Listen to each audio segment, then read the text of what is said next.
Y'all, listen, we have made it to part 3 of my testimony, okay?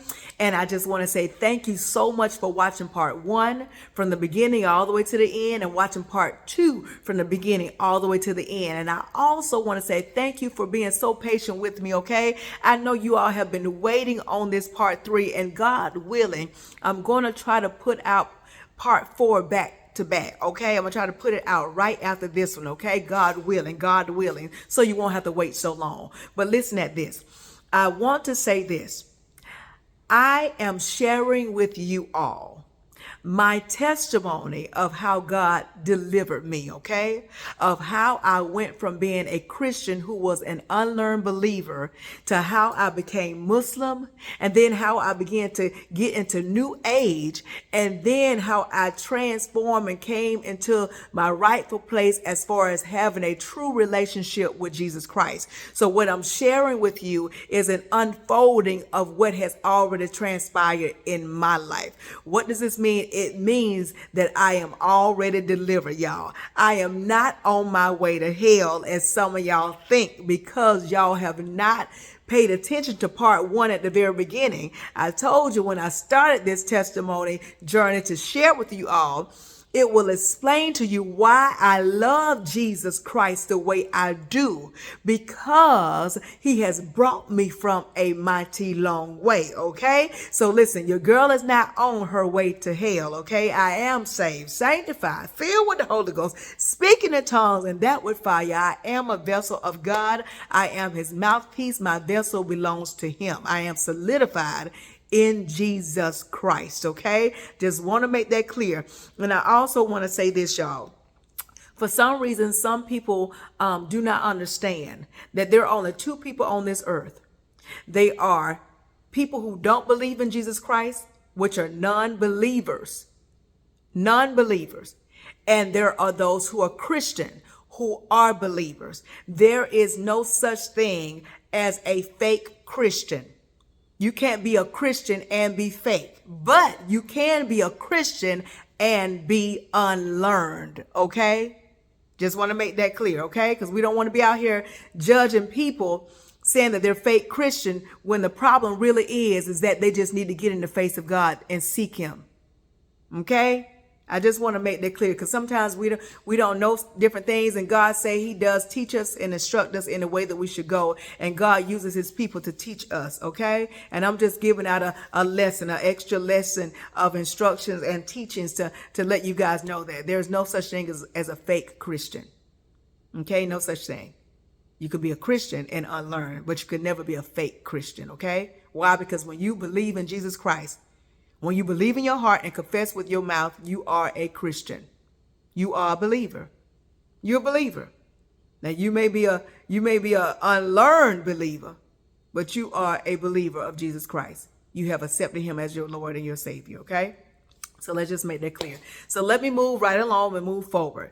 As y'all know, that at the end of part 2, I began to tell y'all that I have now taken this Shahada. I have become a Muslim, okay?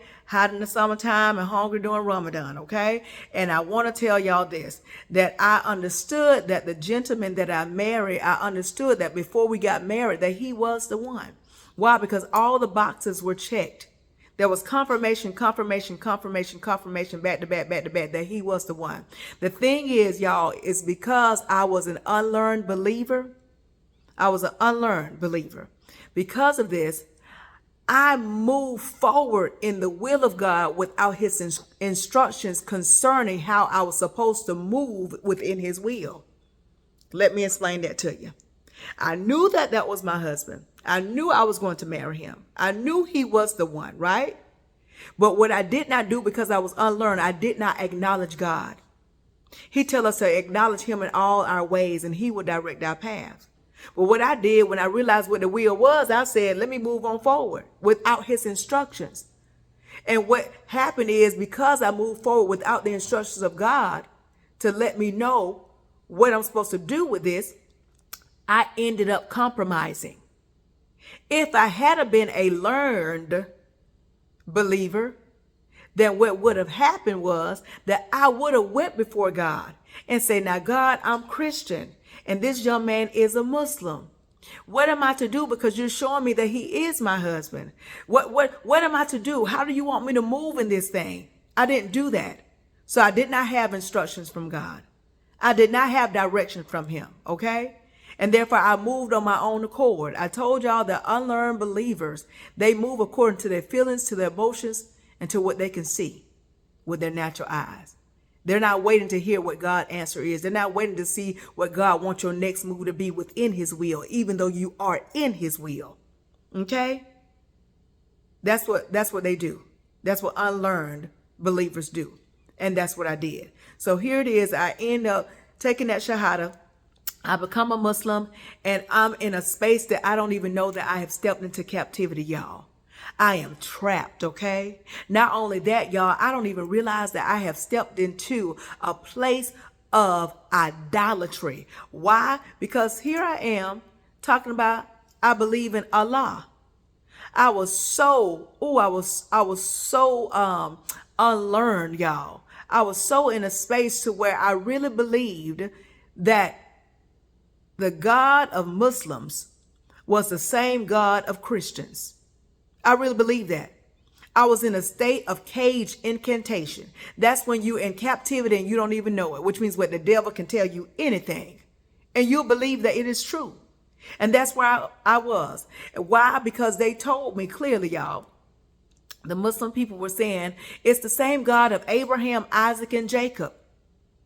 And it clearly isn't. Why? Because Muslims do not believe that Jesus Christ is Lord.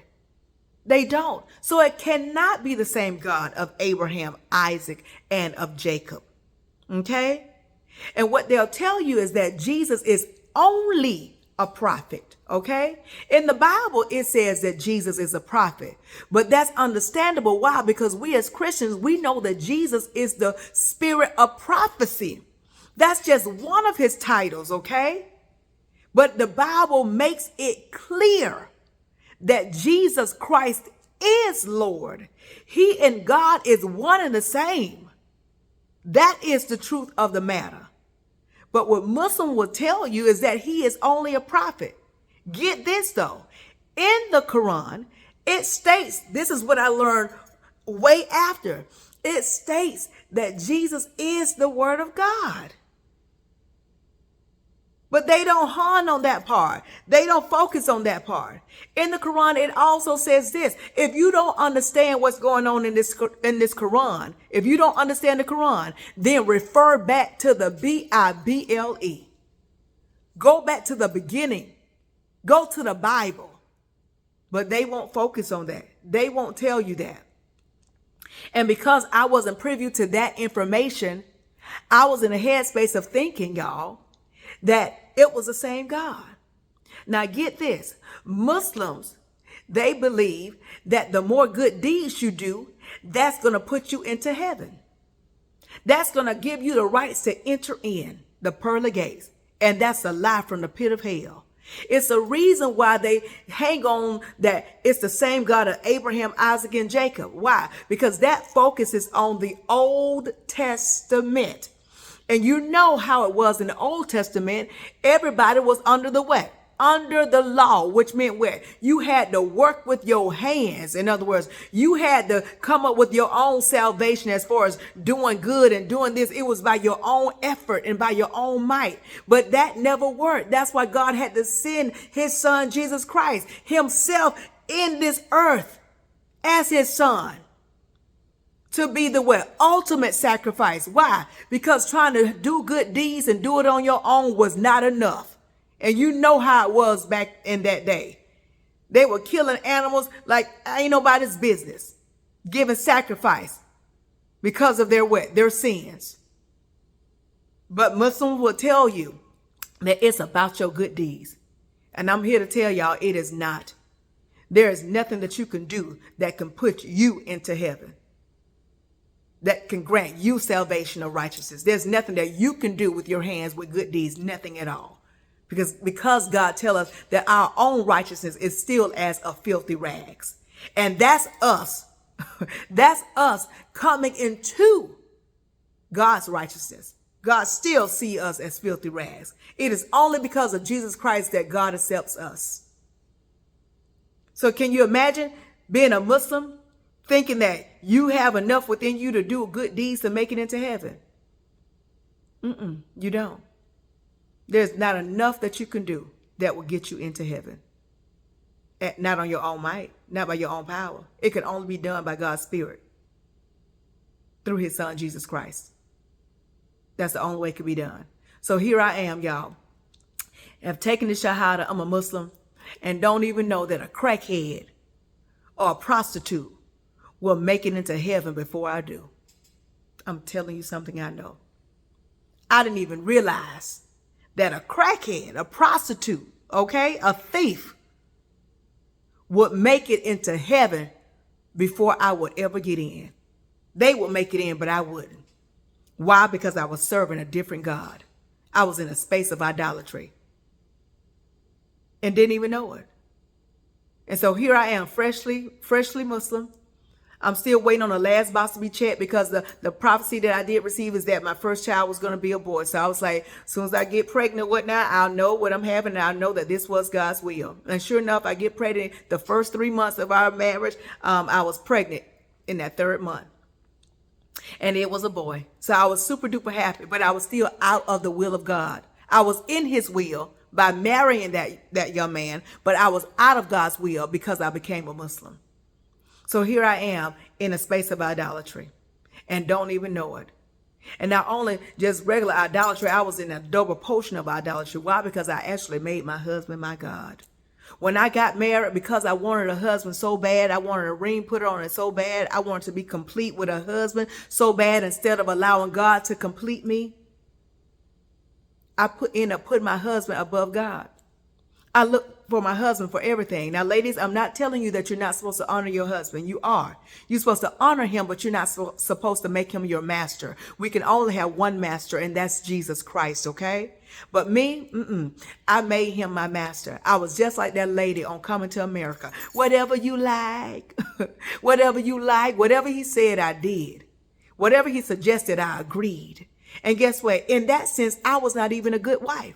Why? Because God calls us as a wife to be a helpmate. What a helpmate does not agree to any and everything. A helpmate will take whatever she's just gotten from her husband and then take it to God and say, God, this is what my husband is proposing. Is this the way you want us to go? Is this what you want us to do? The wife is a support to the husband. She's a help to him. Which means what? As a wife, you can't just be lollygagging around, just only cooking, just only cleaning, just only wanting to Netflix and chill with your husband. No, you got to be in the face of God. You got to be in the space of seeking God. You got to be in his presence so that God can steer you in the right direction so that you can be a proper helpmate to your husband. And if you're not, guess what? Your husband going to feel like he on a limb out there all by himself. It's going to feel like the weight of the world is on his shoulder. Why? Because you ain't helping him in the sense of going before God, being before God. You're not doing it.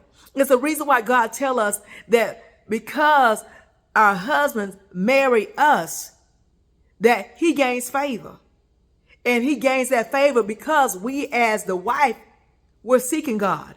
And therefore what? God honors that. He honors that, and therefore what? Honors the man, and therefore what? The man is able to lead the family like he's supposed to. Why? Because he has proper help. Proper help, okay? Proper help. And I wasn't even in that space for my husband. So I said yes to everything.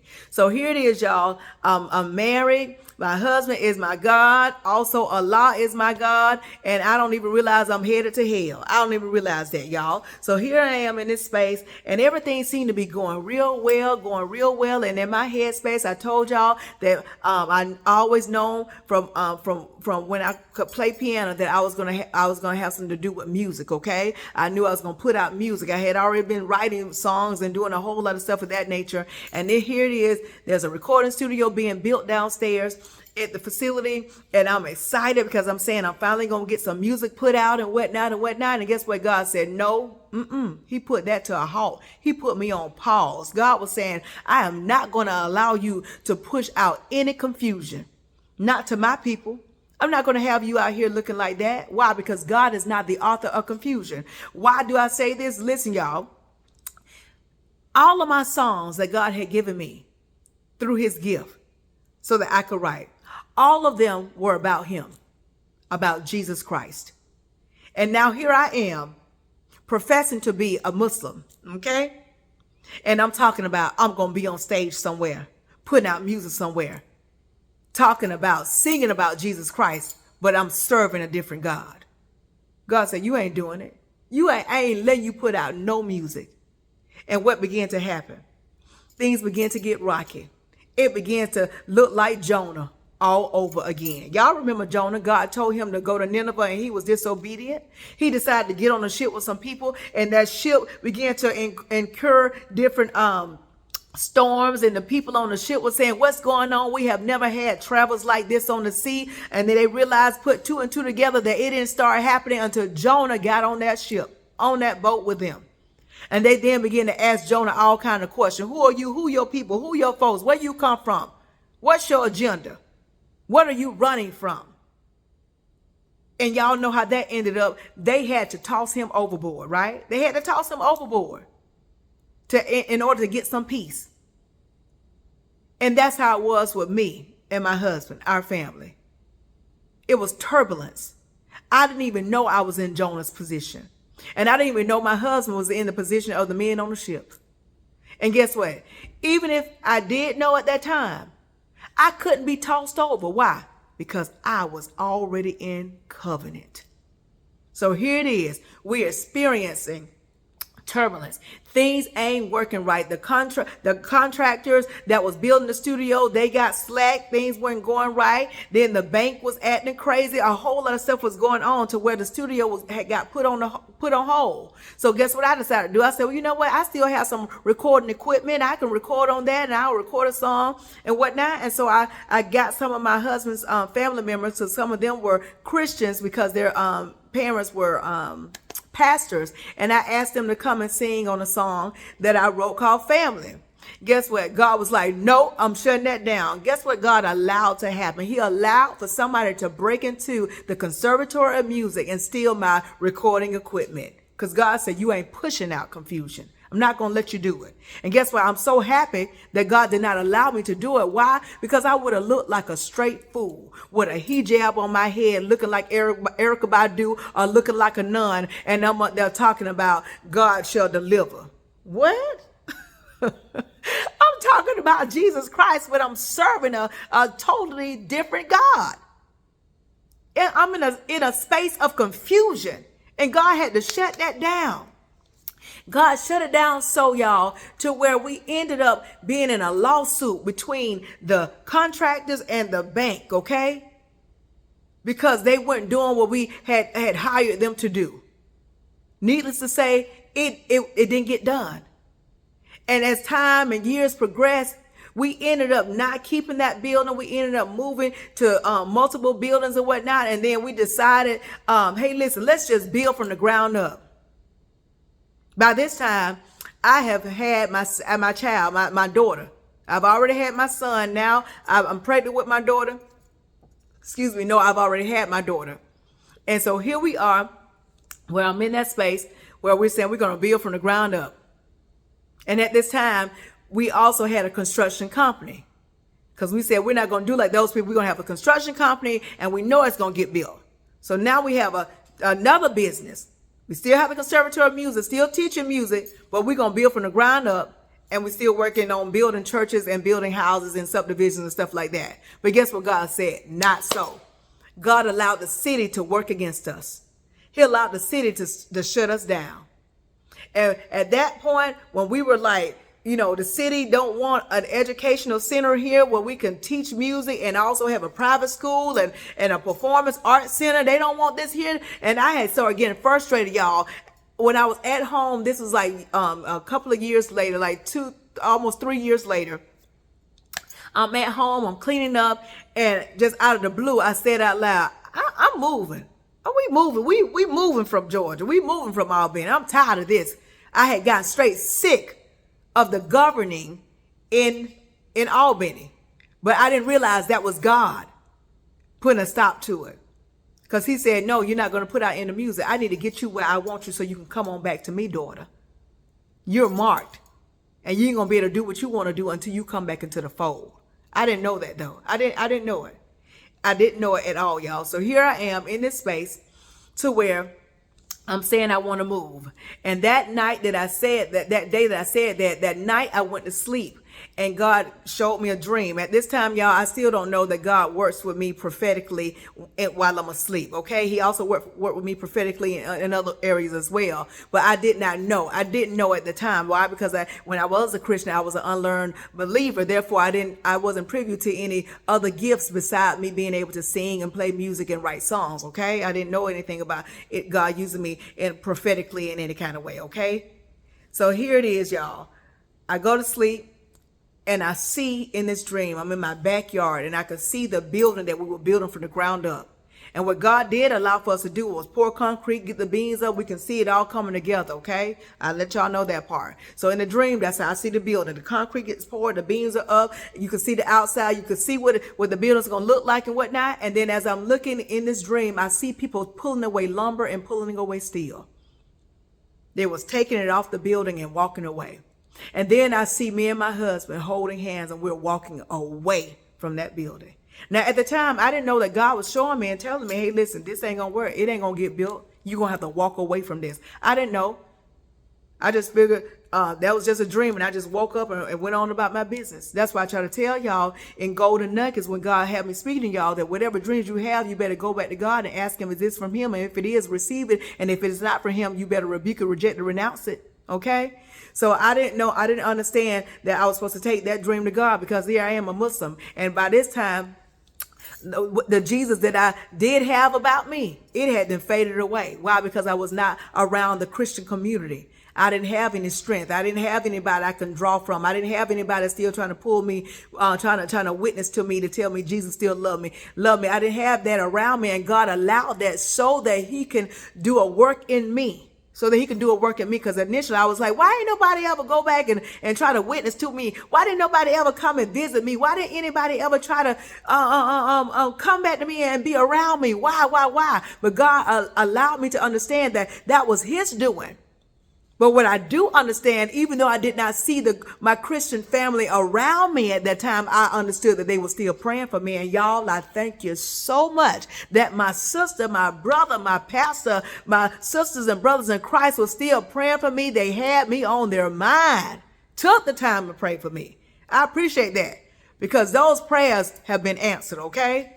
And God even answered my prayers before I became Muslim, because before I actually became Muslim, before I met my husband, I was always praying and asking God, hey, listen, I want to be closer to you. I want more of you. I want more of you. And I believe God saved those prayers that I had. He saved them for such a time as when I needed them to be delivered. So I'm so grateful for that. So anywho, y'all, I had that dream. I didn't know to take that dream to God. So therefore I didn't know what was going on. And about a couple of days after that, my husband comes in from off the work site from assisting people with building those houses in the subdivision from our construction company. He came in and he just asked me point blank, hey, do you want to move? And I said, yeah. And when he said there was like confirmation, he said, I'm not talking about moving to another house here in Albany. I'm talking about moving out of the state. I said, yes. And that's what we did. We decided to move. We moved to North Carolina. We was going to start all over and open up a conservatory of music there. I'm still thinking I'm going to be recording and singing and whatnot. God shut that down. We were only there for a year, y'all. And we ended up moving to Florida. When we got to Florida, everything was good. Everything was dandy. But I was still I was still a Muslim. Now, get this. At the same time, I told you I had to make my husband my God. I looked to him for everything. I relied on him for everything. Everything he did, I gave him the glory. I gave him the praise. My husband did that. He did it in his might. He did it in his power, right? So what had happened was, before we moved from North Carolina, my husband decided, hey, listen, I want to start another business as well. Why? Because my husband is very business savvy. That is a gift that God has given given him. He's very business savvy, y'all. And so he said he wanted to start a business in transportation. So in order to do that, you got to know how that world works, okay? So what my husband did, he decided to get his CDL, and that meant what? He had to go on the road. Now, the only time my husband would go on the road, because he's a classical pianist, also play jazz and whatnot, very musically inclined, hence the Conservatory of Music, he would travel, but he would never be gone from home a long time whenever he would travel for music, right? So here it is, with trucking, it's totally different, okay? Totally different. He had to drive trucks in order to see how that world was, so that he would know whether or not if we were going to be hustled in our business, okay? He would know how drivers would feel and how they would be on the road. He would know the world of brokering as well. So he had to go on the road. So when that happened, we had that business, and we ended up moving to Florida. Now, by this time, I'm feeling a certain kind of way. Why? Because I had never really been away from my husband like that, okay? With him being gone for spans at a time. A week here, a whole week, or 2 weeks, sometimes 3 weeks at a time, y'all. And so I didn't realize it. Now looking back, that God was showing me is that God allowed that to happen so that he can cause for a detachment between me and my husband. I was being detached from him so that I wouldn't have to rely on him 24/7. But I didn't know that is what was going on. So listen at this. As this was happening, I began to now feel like how I was feeling when I was an unlearned believer. I was hungry still, and I was thirsty still. And I was trying to figure out, how can I quench this thirst and hunger? Because I knew now that this is a spiritual thing.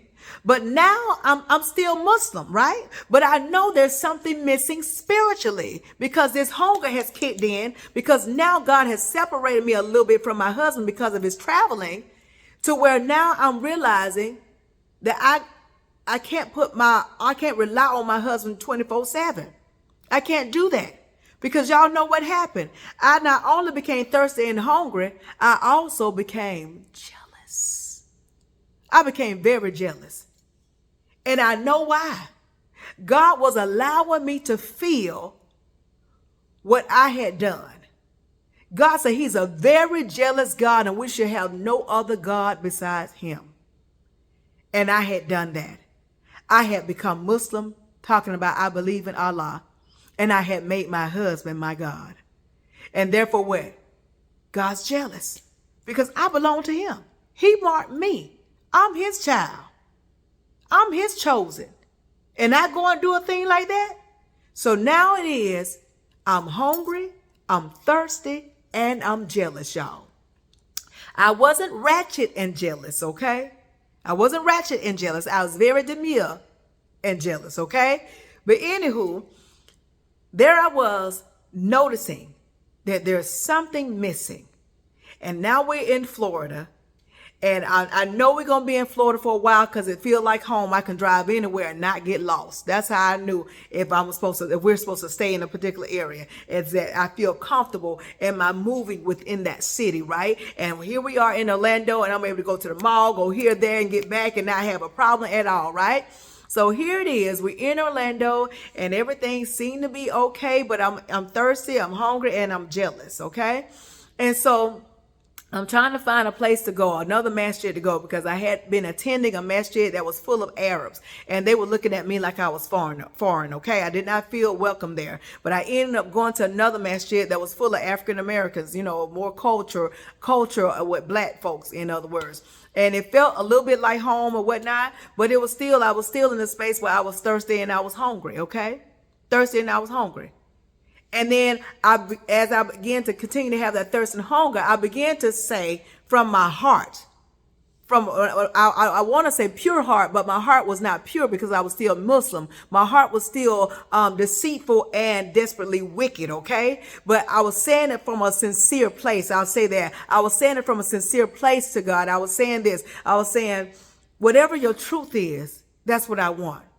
Reveal to me your truth. That's what I kept saying, from a sincere place. That's why God said when you have a broken heart and a contrite spirit, he's very near, okay? Which means you can be a Muslim, you can be a Buddhist, you can believe in another God. But if you get sincere and you want to know the truth, God said, oh, they're making room for me because they know what they're in is not it. So that's where I was. I was like, whatever your truth is, God, whatever your truth is, I was very sincere. I said, reveal it unto me. But then I said this, whatever you reveal, whatever your truth is, don't give it to me first. Give it to my husband first.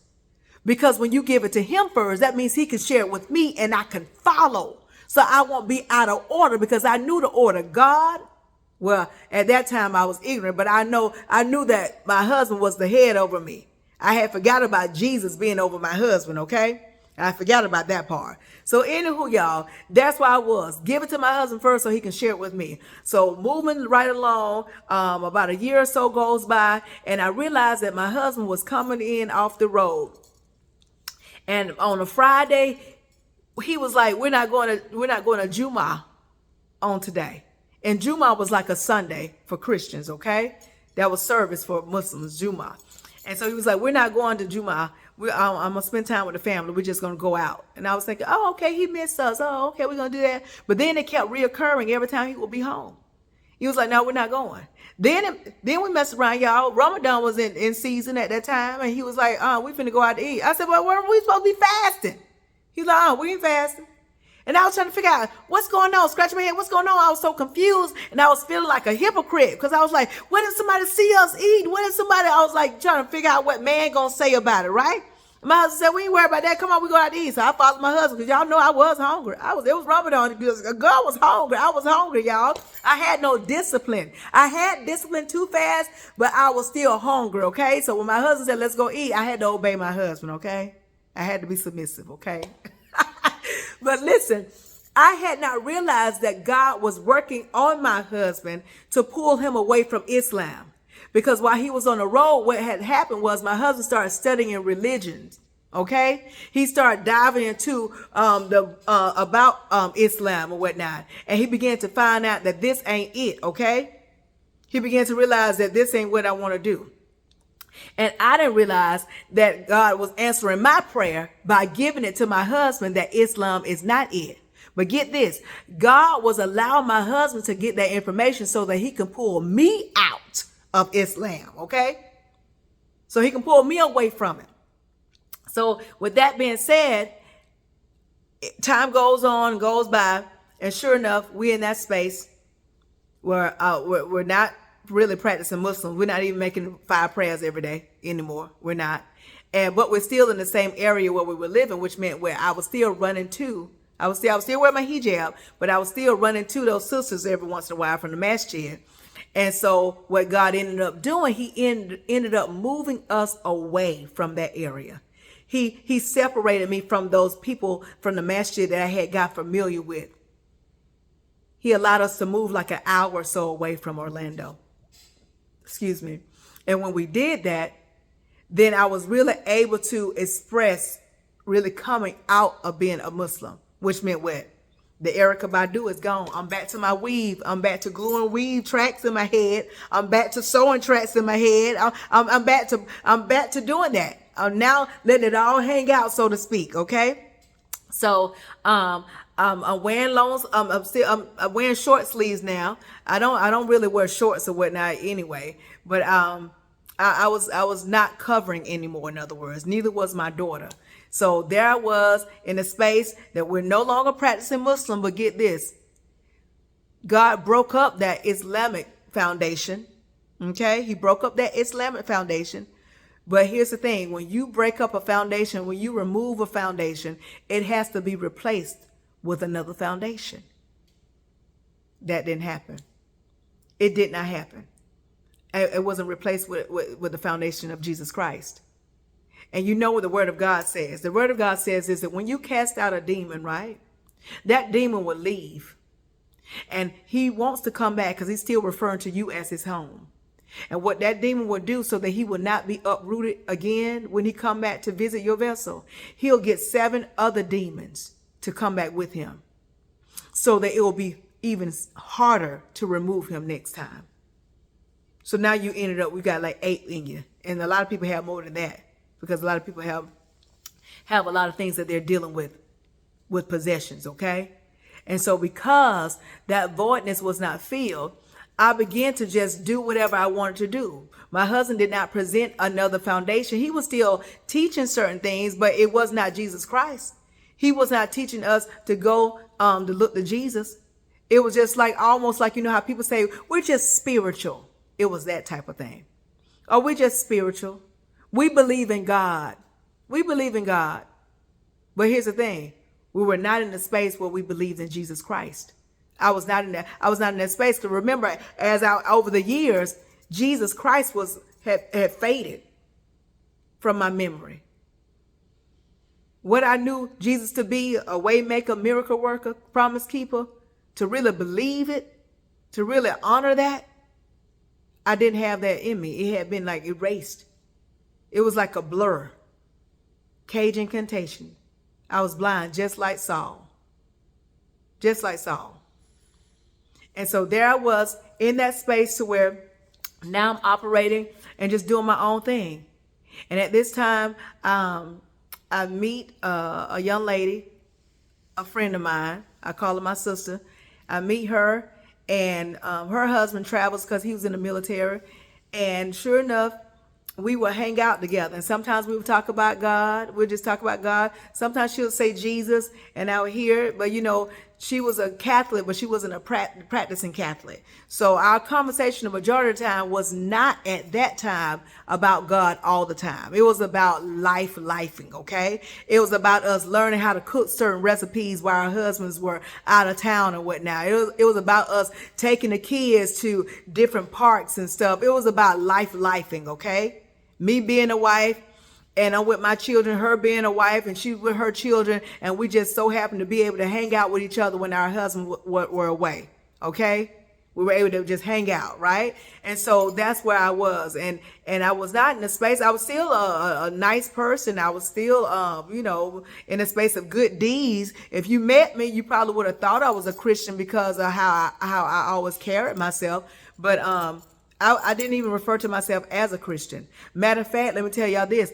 I couldn't even say the name Jesus. It was like something about me that I couldn't say Jesus at all. I couldn't say Jesus at all. So fast forwarding, time going by, I have this friend, and we're hanging out, and our kids are getting older. And then at this time, my husband is now off the road. He's off the road. He's actually now been off the road for like maybe for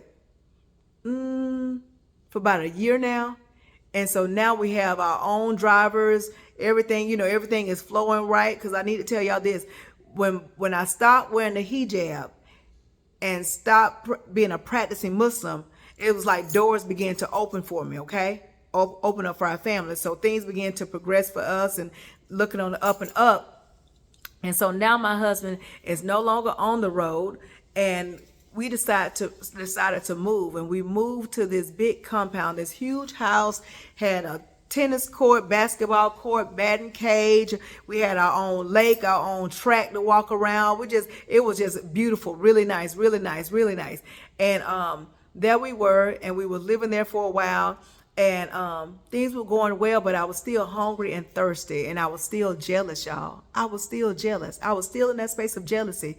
So I knew something spiritual needed to take place, but I didn't know what. And like I said, I still was not in a space to where I was around Christians a lot.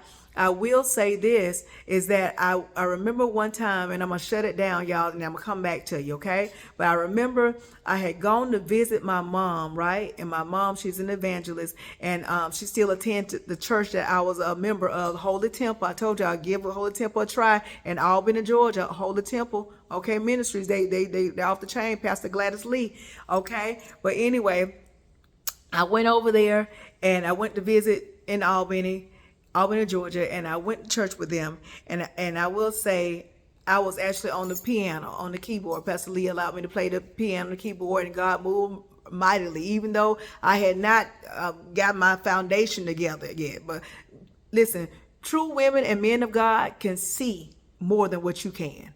And so I'm quite sure that's what was going on with Pastor Lee, because she would let me get on that keyboard and play whenever I would come and visit. So this particular Sunday that I went to visit, I had me and my kids with me, and I was playing, and Prophet Butler, a true prophet of God, he called me up. I remember I had my tracks. They were looking nice. They were glued in, y'all. I had on a blue shirt, and he was prophesying to me. And before I knew it, he got this big horn of oil, almost like how Samuel went to Jesse's house to anoint David. He got this big horn of oil, and he just doused it. I had oil everywhere. I wasn't worried about my track sliding whatsoever. Why? Because I realized I was in that space where I was hungry, I was thirsty, and I was jealous. Okay. And I didn't know what to do. I didn't know what to do. I still didn't know. I was still unlearned. I was still in the space of being unlearned, right? And so when he poured that oil on me, later on, I had asked him, matter of fact, I asked him not too long ago, some months ago, because I've been now delivered for some years now, okay? For some years, for at least about 4 years, four or 5 years now, if I'm not mistaken, about 5 years now. But anyway, when I asked him, what does it mean when you pour oil on people like that? He said that means that God is now preparing you to go to another position. He's now transitioning you to another level. And that's exactly what God was preparing me for. He was preparing me to get to the next level, this level to where I am now, okay? So I'm going to stop it right here, and then I'm going to pick up from there. And then from there, it should go into how I went into. Now, listen, I was like David.